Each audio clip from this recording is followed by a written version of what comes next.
Need a faster way to save emails into WiseOwl? Just drag and drop them from Outlook in seconds. This is a simple alternative method for saving emails from Outlook into WiseOwl without using the Outlook Helper add-in. Before you begin, make sure that you have both Outlook and WiseOwl Eagle open and logged in.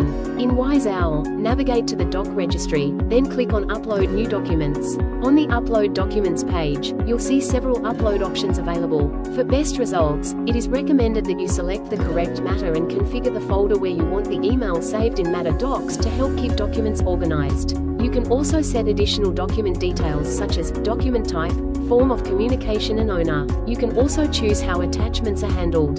You can enter as much information as you like before uploading, or you can edit the document metadata later if needed.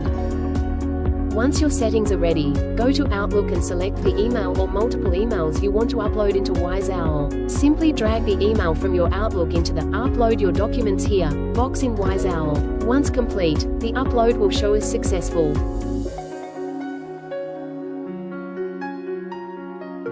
You can then open the matter and view the email in the Matters Documents tab. Also, inside the MatterDocs folder that was selected earlier. Your emails are now saved into WiseOwl and can be accessed just like emails uploaded through the Outlook Helper add-in. Stay tuned for more WiseOwl legal quick tips.